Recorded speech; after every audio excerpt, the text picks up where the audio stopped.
Hello and welcome to Talkin' Baseball. Some drama in Milwaukee. The Dodgers seal the win late. And how about Seattle? They take two in the Great North. Let's talk ball.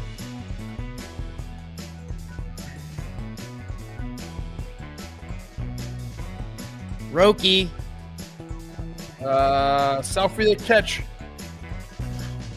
Yeah, I changed it up. No catch. No catch. Hello and welcome to Talkin' Baseball, presented by SeatGeek. Use code JMPlayoffs for 10% off your playoff tickets. And all of our special playoff edition, going live after games, is presented by T-Mobile. However you watch the game, streaming, checking stats, or if you go to the game, check out their Magenta status. T-Mobile has you covered. Head over to T-Mobile.com/network. I am Jake Storielli. That is Trevor Plouffe. Rob Storacco producing. Dalton is live doing stats as we figure out what is going on in this postseason. Trev, the drama meter got turned up to 11 late in Milwaukee. And what a job by Seattle. How are you? I'm doing good. Another fantastic day of watching ball. You know, the first game kind of got out of hand there as Seattle put it away late. And then, sorry for spoiling the show if you didn't see that one. And then, yes, something I think we're going to talk about a lot in the Dodgers-Brewers series, especially on the Dodgers side. When to leave your starters in, when to take them out. We're going to be debating that. Snell, obviously, Cruz, that was a lot of fun to watch. But definitely a great game, especially the second one. I can't wait to hear what you got, Pop. I know you got some good stuff because when you're at home, you cook it up a little bit better. I have a little more time to get in the recipe, and I don't have to go home through the subways at 1 a.m., and yeah, like yesterday night, it was raining, and I had to get off a stop early because the subway was just like, we're not stopping at that stop. So the perks of New York City sometimes. So yeah, doing it from the lab tonight. Some cushy dreams. We'll hit the pillow. We'll hit it hard tomorrow as we're live streaming. We live stream the early game. Tomorrow we're live streaming Dodgers Brewers. If you haven't checked those out, you should. It's a lot of fun. For now, we've kind of let the games dictate where we're going, and I think we just got to roll off that NL game because that drama at the end was good.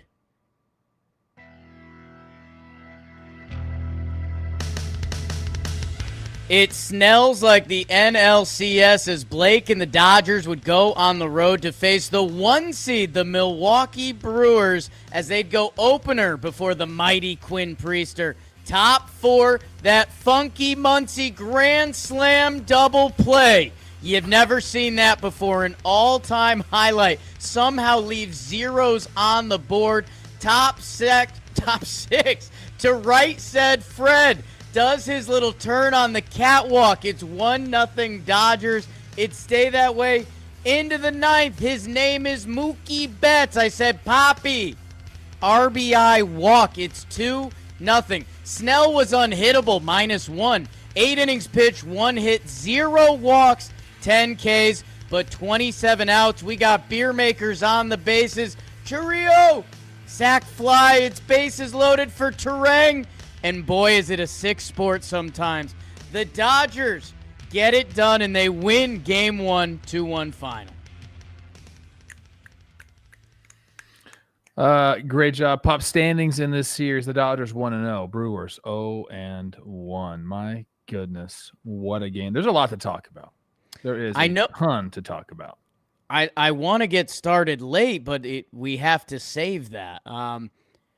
Does starting late and early begin with Snell? Because, Trev, this is a guy that we've loved for a while. You know him a little better than me. His personality cracks me up. Also, his 2 Cy Youngs in different leagues get overlooked. And the fact that this man was a free agent 1 year and couldn't get the big offer. And then he puts together another nice season with the Giants. And the Dodgers sign him, and everybody goes, oh, earmuffs, bleep. And here's why. Because when he wants to be, the man is unhittable for 8 innings.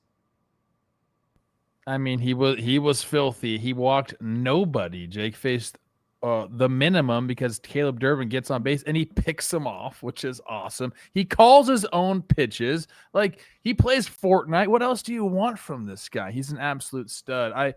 I mean, yeah, we can talk about him all night long because of what he did against a Brewers team that's just, look, they're scrappy. They put together good at bats, and you say that, and they got guys that can hit the ball at the ballpark as well, but he was dominating the entire game. And there was a couple pitches. There was a Sal Frelick 3-2 curveball where he took it, and Sal's like, what am I supposed to do against that? Like, when you leave hitters befuddled the way he did tonight, I mean, that's when you know, like, a guy like him is on. And when a guy with the stuff of Blake Snell is on and has control of 3 different pitches, locating wherever and whenever he wants, I mean, you get an outing like this. So the only thing you go to, if you're going to keep going on Snell, is why wasn't he in there for the 9th? I don't know if we need to get there just yet, though. Yeah, I don't think we do that yet. And dude, he's incredible. The fastball at 97, the changeup that he just spammed to righties, for a couple innings there, and there was nothing they could do. And then he would mix in that curveball, like you mentioned, that you talked about his video games. Dude, it feels like he's playing MLB The Show. He just actually has, like, baseball is his actual video games for the night when he's pitching. Like, he plays by no rules. He's the Joker. He doesn't have society's rules of pitching around him that he's just like, I will continue to throw the changeup. And that's 3-2 to Frelick, and then he followed up. I think he faced a ton of righties in a row when he was spamming the changeup, and it was like, okay, here comes Yelich. Maybe Yelich, he tries to groove a fastball, and Yelich's ready for it. He threw him a first-pitch curveball that started as his head, ended up as a high strike, and literally unhittable except by my doppelganger, Caleb Durbin. I've said it before, like, everything comes out of his hand the same. And everything's spinning very tightly, so you can't. That's one of the things you can pick up on from the batter's box out of the hand is, if things look different in the way that they spin, but everything is so tight with him, it just looks the same. And then all of a sudden, obviously we've all seen Jimmy's, when he traces the pitches, and Pitch Ninja does the same thing, but it's like, you just don't know where they're going to end up. And by the time you do, it's too late. That's exactly what's going on with Blake. And like I said, when he has control of those pitches, the way he did tonight, it's lights out. I do want to say one thing. How come John Smoltz always says people at home just don't understand? It's like, they know. You don't have to keep, like, rubbing it into people that they didn't play Major League Baseball. I got that a couple times. I was like, what are we doing here, man? Because you're a person at home. Yeah, I know it. But I'm just saying, it's like, you don't got to rub it in. I guess that was the other game, but yeah, Smoltzy, he can accidentally come off condescending sometimes. The reason I brought Smoltzy up, even though he's not calling this game, is because I'm like very, like, cognizant of that now, to not say that, because I don't want to, like, put people down. Like, right. Yeah. Well, I will circle back more on broadcasting manners later. Smoltzy has moments of brilliance on the broadcast that you get it. And then there's other times you're like, are you trash talking me right now, John Smoltz? We'll get to that in the future. Hey, the good news is, Trev, by talking about Snell pitching, we basically covered one side of the game for 8 innings. And the other side, and I think Bobby's got the Frelick curve. He's like, dude. Look at the bat toss, the helmet toss. That is just a sign of frustration. Well, and dude, that's, one of the signatures of this Brewers team is a pitch like that. They can normally grind off against a lot of guys, or see another one, or slap it the other way. And Sal Frelick is just like, what is that? I even think about the pitch count: 103, 8 innings. He struck out 10 people. Like, guys that strike out a lot of people, they tend to throw more pitches. That makes a lot of sense, right? Yeah. You know what this is, Trev? No walks. The guy that walks everyone, the guy that everyone was scared to give a contract to because he might walk you. I was hot on Snell's free agency and Alonso's free agency, and now Pete's going to do the same thing. We hyper-focus on the one thing they don't do great, Well, Pete's not a great defender. He might not age that well. Snell walks guys sometimes. Everything else, It's they're amazing. propaganda, Jake. We're falling for it, dude. The clubs are like, hey, will you guys talk about Snell? He can't throw strikes, so we could bring the price down for this. I didn't fall for it. Propaganda. I told every team, and again, analytics genius Jake, go sign Snell and Alonso. Anyways, he plays video games. You can't sign that guy to a long-term deal.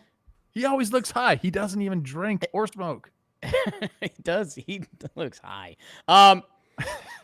That's half of the game. The other half of the game, Milwaukee, they go with the opener, Ashby. Smart.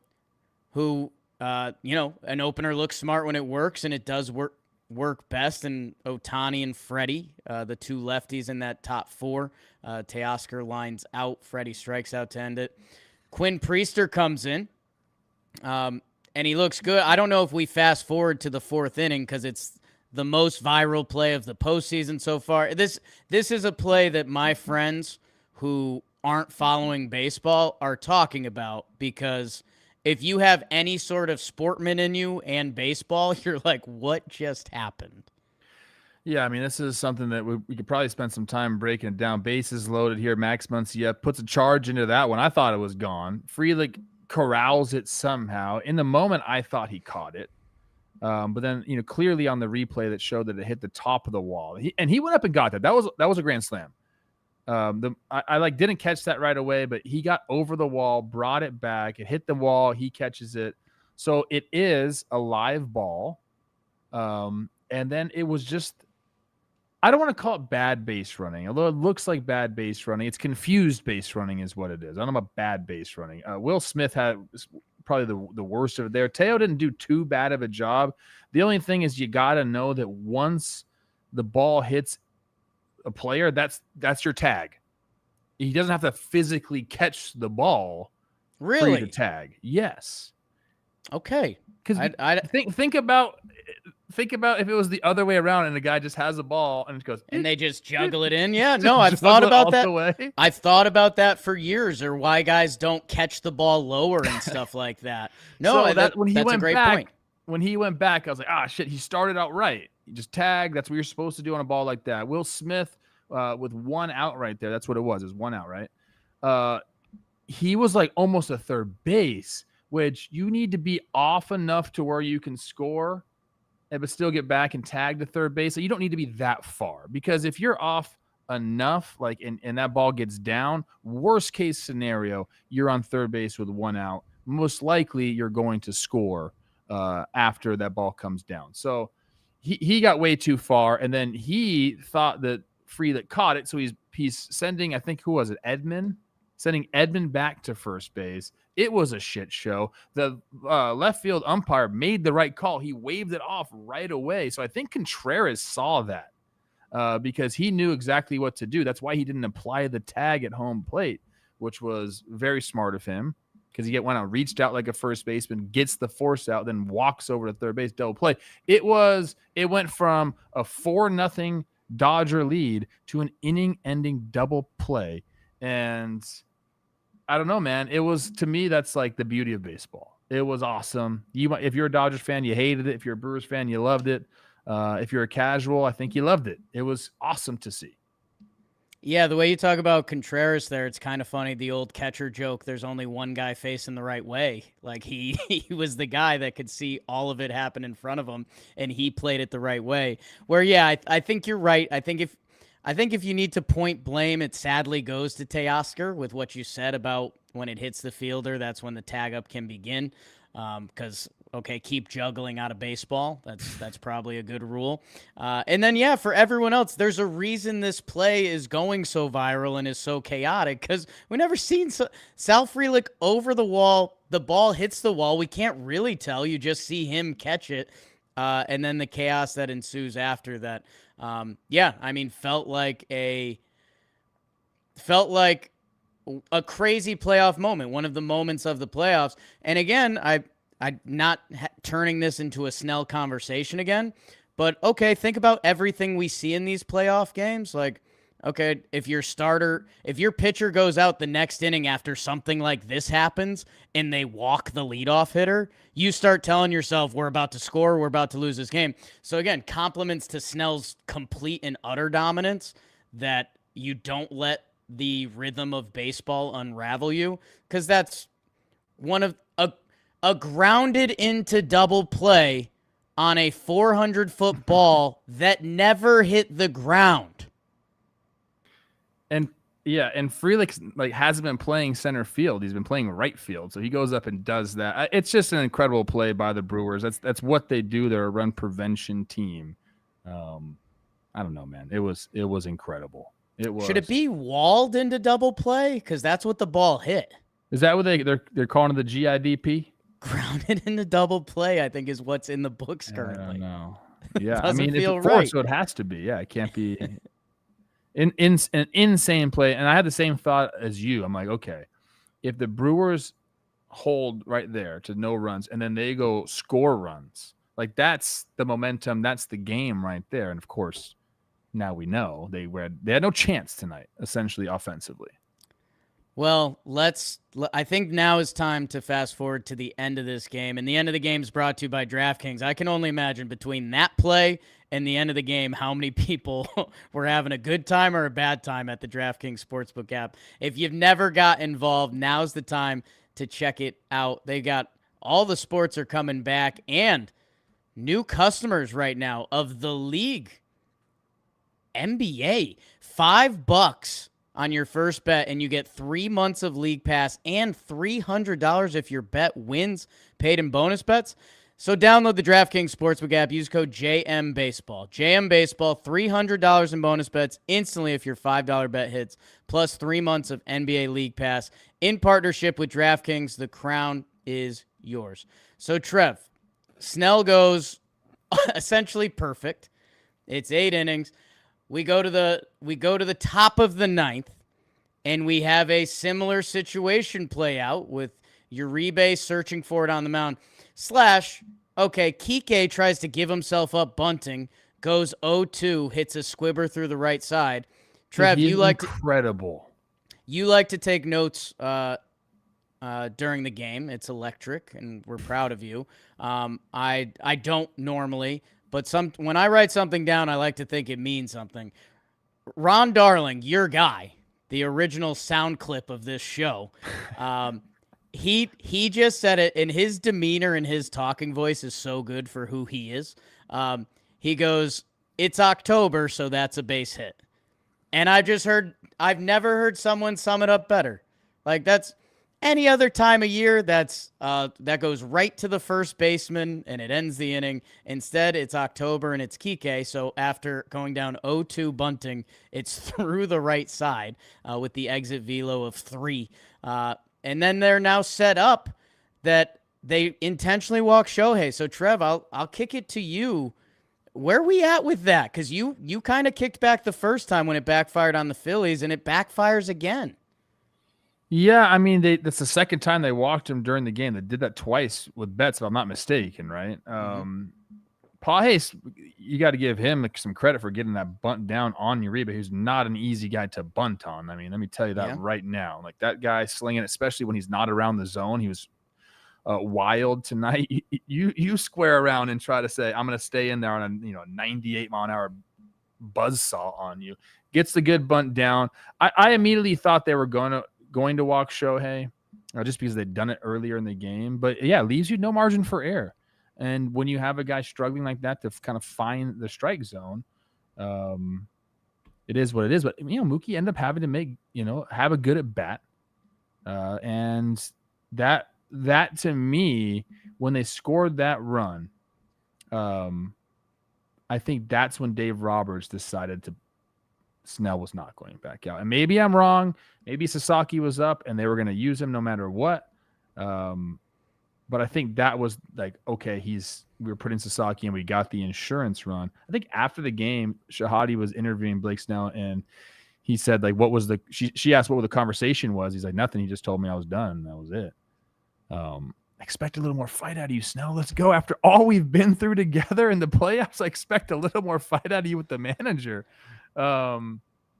but yeah, and then so this 2-0, and then you bring in Sasaki, and I think we got to go there now. Like, where are you at on that? I think you already know my feelings, and you could say it's hindsight that Sasaki wasn't going to have his stuff, but I also think, don't you want to keep them from seeing him as much as possible? And you got a guy dealing on the mound who's at 103 pitches, who is just absolutely cruising. I think you stick with your guy in that situation. I agree with you. I don't think they were going to do that. And Dave Roberts has been pushing buttons, and some of them haven't been agreed with in live time. But again, this one ends up working out to a degree. Trev, again, those of you at home that don't know baseball, I'll smoltz everyone. No, like, dude, if you've played in a game in middle school, Little League, I'll go back before that, and they take out the person you can't hit against, everyone on the team feels it. And, like, that's literally what happened in Milwaukee tonight. Roki Sasaki's been gross. Tonight was the first night he was a little wild. So the Brewers took advantage of that. And Jake Bauers, having that bat, dude, come in off the bench and be ready after swinging through a 3-1 splitter from hell to recollect himself and drive that ball. Yeah, that was an interesting pitch choice. I thought they were going to go right back to the splitter. If a guy can't lay off right there, juiced up for the heater, like he clearly was, he got it on 3-2 and nailed it. I thought they were going to go back there. I think Sasaki, they were saying, I didn't really see this in live time, but Ron Darling was saying that Bauers was trying to call timeout and didn't get it. So Sasaki kind of like sped up his motion, just tried to get one over the plate maybe. But he didn't miss that one. Yeah, I was listening to that live. I didn't know what that was about because I thought Bauers called time after the 3-1. I thought Terang didn't call time after the almost hit by pitch, but yeah, have to double check the records on that. By the way, the Snell conversation that we started at, no, dude, I think we've lost our minds. I think Snell should absolutely stay in that game. He was unhittable. Like, yes. He wasn't at his season high pitches. He wasn't at his, like, what are we doing? This is the NLCS. Like, that's insane to me. Anyways. And you gave him a huge contract. Like, he's like, this is the time. If there's ever a time to say, let's let Blake, throw 115 pitches, now is the time. What other time is there going to be? He's looking that good. The stress innings are what? 0. Like, that guy didn't look very stressed to me. Not at all, dude. He's calling his own pitches, doing whatever he's got to do out there. He looked great. Is he ever going to throw a complete game? Like, in the playoffs, like, this was the time to do it. Like, everything pointed to keeping him in. You have a rookie closer who's not a closer.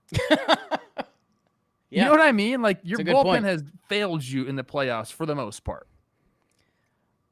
Trev, if you're not going to give it, like, if he goes out and does this again, whatever he pitches, game 5, and he gets pulled, and when he's cruising like this, I'm going to lose it, man. I'm going to lose it. Trev, we are bouncing back against some of the analytical things that we jumped way too deep in. To think about 4 years ago, Snell got pulled in a World Series game because it was the 3rd time through. So we're still on the way back up. That imagine if the Dodgers lost this game, this probably would have been the first combo we had, and they almost did. They were a Bryce Terang left leg reaction from potentially losing this game. But that's even a step away. Bauers puts the great swing on one to keep it going.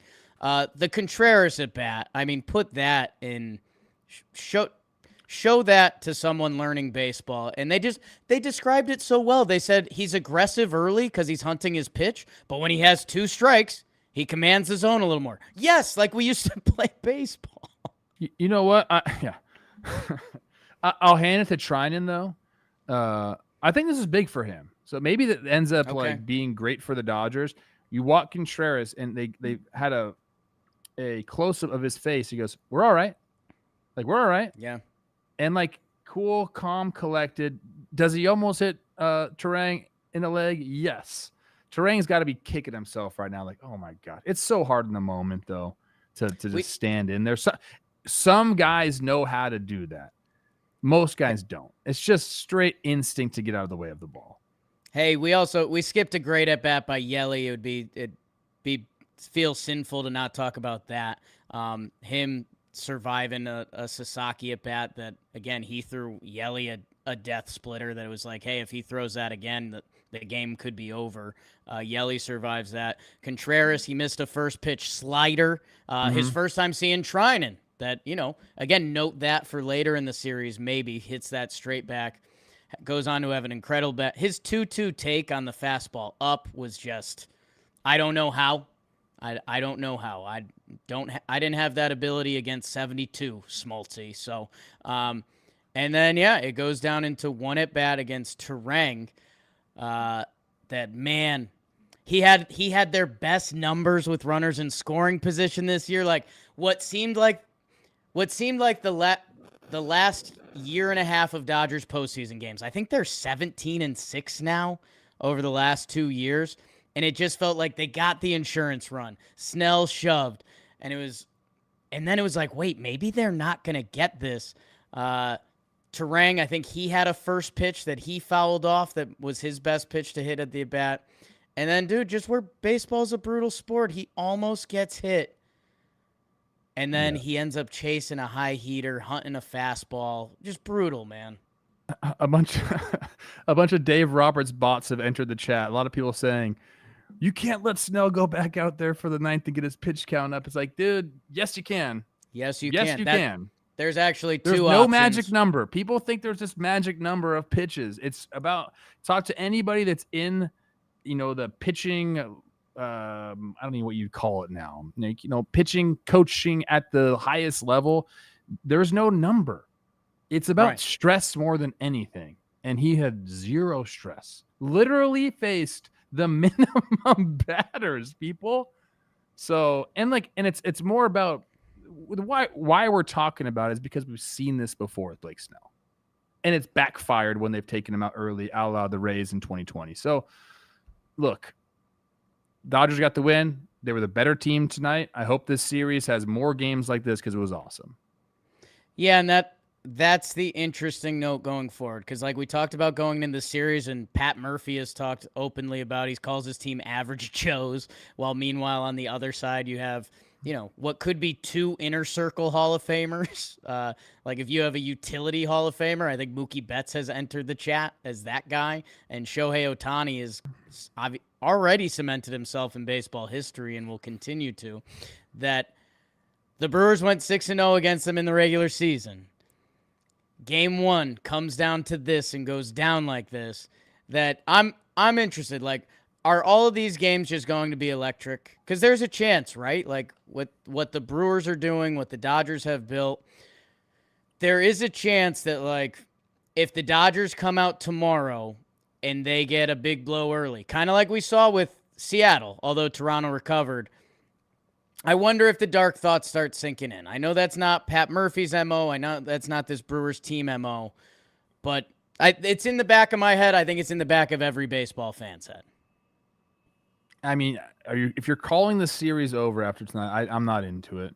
I think this Brewers team is too good. I think they got Blake Snell tonight. You tip your cap.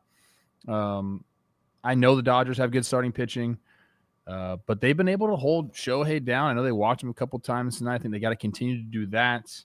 I don't know. I believe in this Brewers team. I truly do. Again, they won the most games in all of baseball this year, and there's a reason for that. They know how to win. I'm hoping for a long series here, and I think we're going to get it. That's the Dodgers' sixth start of 6+ innings pitched this postseason. That's as they only had 2 last year of that many. Snell's game goes basically toe-to-toe with Don Larson's perfect game in 1956. Like Trev mentioned, in order, no one had done that in minimum of 8 innings since Don Larson's perfect game. First pitcher in postseason history, 10+ strikeouts, 1 or no hits, 0 walks over 8 innings. Just a special day. And, dude, we've skipped over Freddie. They showed the highlight of Freddie in Atlanta flipping the scoreboard in 2020, or was that 2018 or 2021 against Milwaukee? And then here he is. He hits an absolute moonshot. I mean, you don't see a lot of home runs that high. I think Sarah Lang's had it as the second highest postseason run since we've been able to track that. And he almost hits another one later in the game. Yeah, also in the fourth inning, I believe, wasn't that Isaac Collins went up and got one against the wall for him? Oh, Isaac Collins. Yep. Yeah, Isaac Collins back in there tonight. Pat Murphy trying to push all the buttons. Yeah, I mean, Freddie's a stud. The Dodgers are going to, I mean, I think their offense is going to come to life, but the Brewers also have really good pitching. Like, this is not like, they're not the average Joes. I know that's like more of a gimmick. Look at this catch. Great catch. This is going to be a good series. I'm telling you, I got a good feeling about this. Okay. I love that for you. I love that for us. We will be, again, we're going to be live streaming this game tomorrow. Hey, Brewers, you had a tough night at the plate. Here's Yoshinobu Yamamoto. And for Milwaukee, it'll be Freddie Peralta. So should be a fun one. I mean, those two pitchers have been each of these two teams kind of ones throughout the entire season. And we'll see it tomorrow. You ready to jump over to Seattle, Coach Trev? Or Toronto, excuse me. Seattle with a chance to win the first two road games behind Logan Gilbert, while Toronto would go with their new stallion, Trey Savage. Rookie, splitter, can pitch. He's your Savage. Top one, Julio. Grab the stretch. Hits one to Bruno Mars. It's 3-0 Toronto. But on Canadian Thanksgiving, the Birds fight back. Lucas with the infield single that Naylor throws the option pitch into the dugout. Captain Kirk with the 2-out single. And then Nathan Hot Dogs another one. Bottom two, and we were tied up at threes. But in the fifth, Palonktober continues. Hip, hip, Jorge with the 3-run home run. It's 6-3 Seattle. J.P. Crawford mentioned with some late RBI. Tri-tip stakes. And Josh puts the nailer in the coffin. Another 6 shut from the Mariners bullpen. It's Gilbert to Bizzardo to Vargas to Hancock. Toronto drops game 2. Seattle wins 9-3 final. The Savage thing, I get what you're trying to do. I still get a little cringe when I hear that song. Good. Yeah, I think that's what you're going for. The standings in this one. Toronto fans, earmuffs. Seattle 2-0, Toronto 0-2. Oh my goodness, Jake. And I hate to do this to our friends at the Great North, but this game is brought to you by American Crew. I don't think that was intentional. I don't. American Crew, they just make a great hair product. I think they're fine selling to our brothers up north as well. But if you're looking for your hair to go from foul ball to a grand slam, it's time to step up with American Crew. And fellas, if you don't realize this, all hair stuff isn't the same. Like, they have a bunch of different products. They have fiber that'll give fullness to your hair. If you're a sweaty guy, maybe the matte clay is for you. So whatever you're looking for your hair needs, figure it out, and then go to American Crew to start looking like your best self. They got forming cream. They have everything you could possibly looking for. So if you want a hair that scores every time, grab a styling puck and shop American Crew at your nearest Target and walk off looking like a legend. So Coach Trev, where's this one start?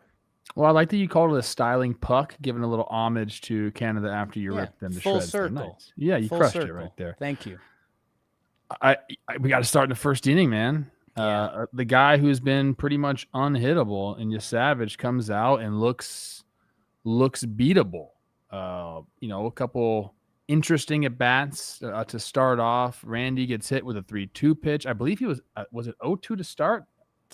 It was 0-2. It was 1-2. He took a slider for strike 3 that did not get called. He walked back to the dugout. Yeah. He started walking to the dugout. Trev, if I was a Blue Jay fan, I would be losing my mind at that. It's the first batter of the game. Yes. And then gets there it is. He starts walking back, and you're like, oh, did I not hear a punch out? Gets hit. Cal Raleigh works a full count. He walks. And then Julio, man, he got ahead. Savage got ahead of him, 0-2. Then he gets a hanging splitter and just absolutely tattoos that thing. That was out over the plate. You know, when those have been effective, obviously they're down, but to a righty, they're usually more in as well. That one's just out and hanging out over the plate, and he did not miss it. So you're saying, okay, 3-0, like that's, you know, you get that big crooked number in the first inning. Usually that means really, really good things for your team. But the Blue Jays did a good job coming back, answering right away, ended up tying the game. And then there was just some, you know, the Mariners have got, is it still the Etsy witch? Like, are we still running on that magic? Did Polo pay another witch to bless his bat? I don't know what it is, but they got this guy, Jorge Polanco, that you said there's some stat that can quantify clutch now. That's awesome. He's the most clutch player of all time, apparently. Whatever it is, he is right now. He's the most clutch player in the postseason, and breaks the game open, essentially. And then they roll from there, man. It was like Louis Varland has got such good stuff, but he's been getting over the plate a little bit too much. And Polo just puts like the most beautiful looking, like that's about as good as you could do right there, people, with that swing. Right? There's almost the way you phrase that is perfect, Trev, because I think if you're watching that live, you're like, he got that, but that's probably not out, right? Like that's probably off the wall. He got just enough to get it out, and then it's back to 6-3. Yeah, you tie the game, get it to 3-3. You have a little kind of uncharacteristic error by Andres Gimenez after making a decent play and having a chance to get Arozarena out. So all of a sudden, you have him on base. You intentionally walk Cal. You get the strikeout of Julio. That's after Varley comes in. So he gets the first guy, boom, boom, boom.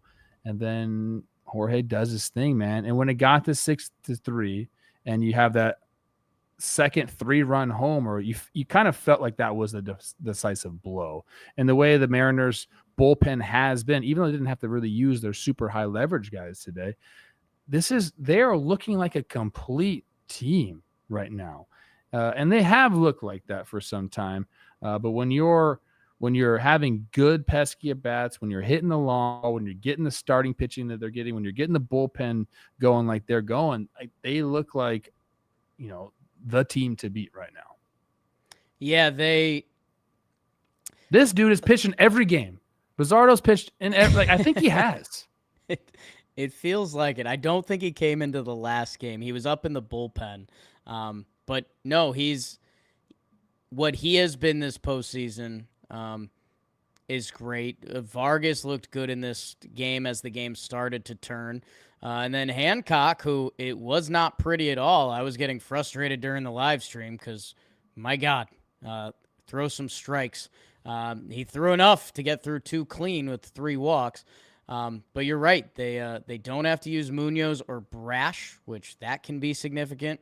And yeah, I think the first Bizzardo inning, when you say that this game, you know, the 3-run homer obviously changes the formula of the rest of the game. Bizzardo comes in as the Mariners had clawed back in this game. Naylor makes a funky little play on a squibber down the line from George Springer that, you know, that's a play you want made, but we've seen a lot of stuff this postseason and that's a big boy who's not known for his defense, and he flipped a ball later that would have started the inning differently. And then Bizzardo makes kind of like a bare hand play on a Vladdy chopper after Nathan Lucas's 3rd hit of the day. That inning for me, if the Jays punch back like they did earlier in the game, it's the 5th inning. We don't say it feels like it's over, but once they didn't, and it became 7-3, and that bullpen is rolling, it's lights out early. Yeah, they kept saying on the broadcast about how bad this Mariners defense, how bad they are defensively, but you kind of go around if you go around the diamond, there's some plus defenders and there's some guys that maybe don't feel that well. So I don't think they're as bad as they keep trying to make them sound on the broadcast. Clearly, they're the number 2 team in this series. The Blue Jays can really get it done. But I think for the Mariners to survive, if you would have told a Mariners fan, hey, Gilbert's going to give you 3, you'd be like, oh, shit, we're in trouble. But in this case, they went out. I think Wilson saw he was laboring, didn't have his best stuff. Fine, get him out of there. Bizardo's kind of been his guy. 2 innings there. Then you get the big lead. Then you're able to kind of use the less leverage guys. And I don't know how Toronto is going to respond. Like, they got a hit, man. Like, you can say all you want.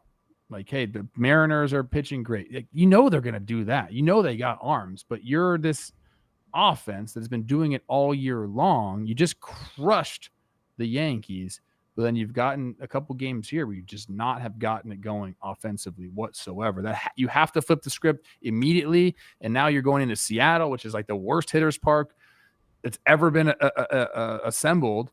And do you expect all of a sudden just to rake? I don't know. Yeah, I mean, I think as with baseball, like you just have to wash it. Like if going back, what was it, the 2019 World Series where the road team won every game? Like what were we saying?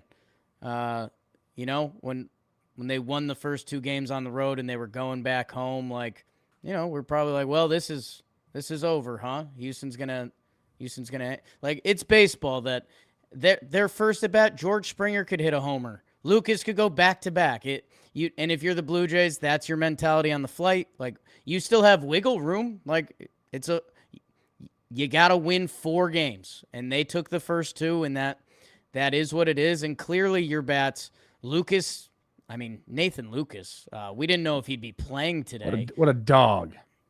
That guy, X-ray scan, dog in him. But there wasn't a lot of help around it, man. Vladdy, who was unconscious, like as hot as you could be in the Yankees series, and maybe that was their pitching, I don't know, or maybe it's baseball. But Vladdy doesn't have a hit yet in this series. Ernie Clement got 1, but again, his batting average coming into this series started in the high 6s. That's been the difference. I think the biggest chance for them was probably in the bottom of the second. Lucas gets that knock. Vladdy ends up coming up first and third, 2 outs. Like, if you take the lead right there, momentum starts to change. He ends up grounding out to Jorge there. Yeah, I mean, he's got to be a stud. He's got to pick it up. You can say the same thing about Barger, who just hasn't really looked like himself lately, or the guy that maybe we saw in the first half or up and through July and August. Springer's got to do something special. Like, somebody has to spark this offense, because right now that's been the biggest thing. And again, you can tip your cap to the Mariners pitching staff all you want, but as a Blue Jays team, you just got to go out there. You got to put together good bats. You got to hit with runners in scoring position. That's just the name of the game right now. The Mariners are doing that. They're doing all the little things right, and they're up 2-0 on you. Trev, I'm trying to stop myself from being full old head when it comes to baseball and analytics. You mentioned Seattle's defense and how it doesn't grade out that well. But like you also mentioned, aren't they kind of built in the old school baseball way where it's like, okay, strength up the middle. Like, we got a Gold Glove catcher. J.P. Crawford won a Gold Glove at shortstop. Julio can win a Gold Glove any year he wants it. Polanco we'll leave out of the conversation for now. That, like, okay, we're good there. Yeah, do we have a couple meaty guys on the corners? Absolutely. Is Randy a wild card in left that he could make a highlight play or not? Like, this kind of used to be the formula. I don't think Naylor's been a bad first baseman for the Mariners. So he doesn't. Well, listen to these words. He doesn't grade out well. What's that mean? He did pitch one away today, which that wasn't so great. But he also hit a 2-run bomb. That's the art of the deal there. What else did he do? He stole another base. Unbelievable. He sure did. Unbelievable. He sure did. Another Naylor steal. What a pretty swing that one is. I'm very happy, and I've said this before about multiple teams, but it applies to the Mariners as well. They went out and did the damn thing. Okay. Like they've done things the right way this year. They've had the pitching. What do we say? Go get some fucking offense, man. Well, Cal Raleigh, who criticized the team a couple years ago, he's, had an MVP season. Is he going to win the MVP? I don't know. The more and more I watch this guy, I want him to win the MVP. That's just the truth, man. And I think I even said if he gets to 60 homers, he should win the MVP. So maybe I'm on that train. Doesn't matter. Hell of a season. Then you go out at the trade deadline. You make an acquisition to get two guys to bolster your offense. You go and take a chance again on Jorge Polanco. That one seems like, maybe you weren't expecting him to be a postseason hero, but he has been. So like you're getting these guys to step up. Like they just have done it the right way, man. And Julio Rodriguez deserves. I think I owe him an apology. Like I think I say that every single year. Earlier this year, I said I'd rather have PCA for the next 8 years than Julio Rodriguez. I don't know if I feel that way now. Yeah, that was the height of the PCA hype train. I was all over it, bro. He's a local guy. I feel like my fingerprints are on him. Julio's so damn consistent and so damn good. And you almost feel like, okay, consistent meaning like overall numbers are going to be consistent. I know he's lax in the first half, comes on strong second half. But he feels like a safer bet, like no doubt right now than PCA, right? And he comes up with a huge swing here to start the game off. Like, hey, man, let me just compliment you for a second. You're a great looking guy. I love the way you play the game. You've proved me wrong multiple times. You have earned my respect, and you probably shouldn't have had to earn it. I'm sorry. It's very hard to be consistently good at this game, and you're right. In a way, he's consistent, while the slow starts have gotten to us. And yeah, man, at mid-year when PCA was on pace for 10 WAR and Julio's OPS I think dropped into the sixes. Yeah, everyone could have gotten by that. And yet we live in a society that's who had it first, and Mariners fans were obviously going to ride for their guy. This was a big year for Julio and where he was on the pantheon of all of this, and he's crushing it. So yeah, that matters. And sorry for any of the bad words. He was all over the Seattle airport, hot. And let's, maybe some airplane, like his eyes are on the front and Cal's butt is on the back. I don't know, Seattle. We're coming up with ideas here. I'm an ideas man. Trev, Mitch Garver triple. So it just feels weird if we don't mention that. Pinch hits for Canzone, who'd been having a tough day at the office. His second career triple. Of course, it comes in ALCS Game 2, which is just insane. But Trev, I think the one guy we've mentioned him twice. We've mentioned him every Mariners postseason game. He's our Best Western Road Warrior. People, if you're staying at a hotel, go to Best Western and do it for Jorge Polanco. The most go-ahead plate appearances in a single season in Mariners history. 2025, Jorge Polanco 4. 1995, Ken Griffey Jr. 4. So that's nice list, Jorge. 8 hits this postseason, 6 have driven in runs. And he's the first player in MLB history to have a go-ahead hit in the 5th inning or later in 3 consecutive games. Stop it. Stop it. Tip of the cap, slow heartbeat guy, just a ball player, man. That's what he is. He's going to be a free agent again. That could be an interesting free agency. 821 OPS during the regular season, put together a postseason, a career 112 OPS plus. His one hiccup was last year in Seattle that made the whole resigning and reunion just feel a little off. But if he's got it figured out, and if he continues this postseason run, I don't know.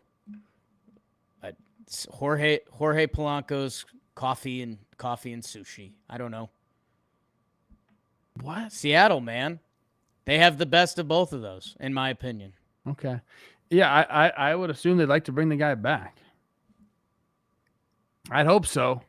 Why not? Off day tomorrow. I guess anything else from this game, Coach Trev? I think we covered it. Okay. Man, Game 3, off day tomorrow. Little Canadian accent came out there. Tomorrow. Shane Bieber, another trade deadline ad. Maybe this is the trade deadline ad series. Shane Bieber trying to be a stopper in Seattle against George Kirby on the bump. Off day tomorrow. I'll double check the streaming. Oh, no, I guess the NL will be off, so we will be streaming that game on our JM Baseball channel.